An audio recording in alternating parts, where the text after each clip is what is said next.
तमिलनाडु के मुख्यमंत्री के बेटे डीएमके नेता युवा कल्याण मंत्री उदयनिधि स्टालिन ने जिस तरह से कहा था कि सनातन धर्म के लिए कि डेंगू मच्छर मलेरिया और कोरोना की तरह सनातन धर्म को समाप्त कर देना चाहिए, और इसके बाद उन्होंने कहा कि हम अपने बयान पर कायम हैं। तो अयोध्या से हमने जो है तो 10 करोड़ की राशि घोषित किया था कि जो उनका सर कलम करके ले आएगा मैं उनको 10 करोड़ रुपए पुरस्कार दूंगा। इसके बाद जो है उन्होंने कहा कोई फर्क नहीं पड़ता, तो हमने कहा कि अगर जरूरत पड़ी तो मैं इसको और इनाम बढ़ाऊंगा और फिर हमने घोषणा किया कि मैं 18 सितंबर को मैं स्वयं जाऊंगा, उनसे मुलाकात करूंगा और मैं उनकी गर्दन स्वयं काटूंगा। ये बयान आते ही वहां हाहाकार मच गया।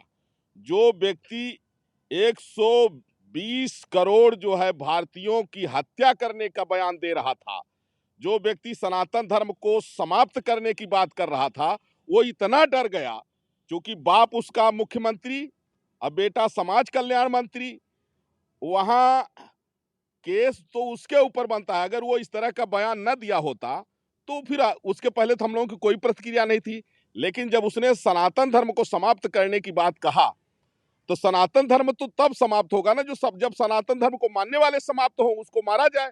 तो सनातन धर्म को मानने वाले 80% भारत में हैं, लगभग 120 करोड़ हैं। 120 करोड़ लोगों की हत्या करने का बयान समाज कल्याण मंत्री उदयनिधि स्टालिन ने दिया।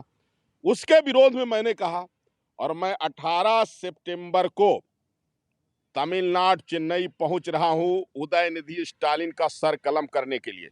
उसने जो हमारे ऊपर जो है राष्ट्रद्रोह का मुकदमा पंजीकृत कराया।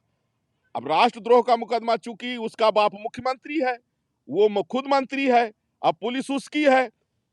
मुझे पता लगा है कि तमिलनाडु के डीजीपी रात भर रोए हैं बैठ करके, वहां की पुलिस रात भर रोई है इस बात को लेकर के, क्योंकि यह गलत हुआ है।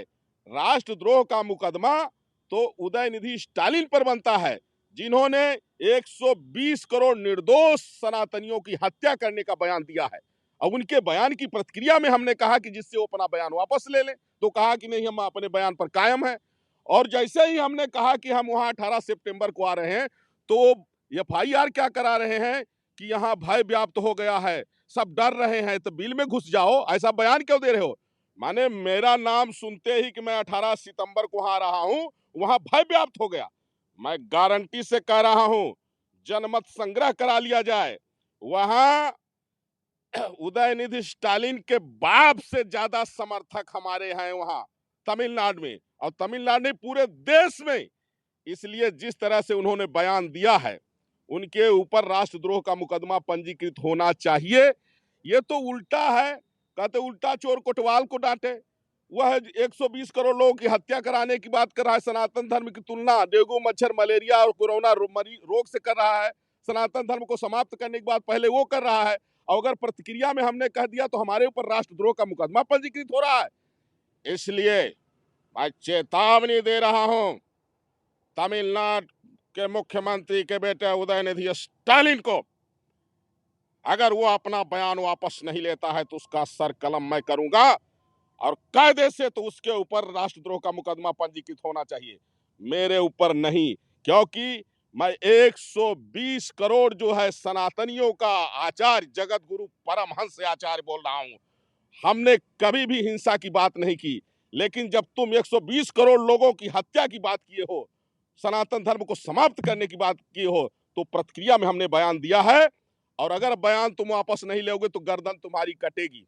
तुम्हारे राष्ट्रद्रोह का मुकदमा पंजीकृत कराने से मैं राष्ट्रद्रोही नहीं, मैं सनातन धर्मावलंबी हूं, मैं प्रखर राष्ट्रवादी हूं, मैं जो है देश प्रेमी हूं।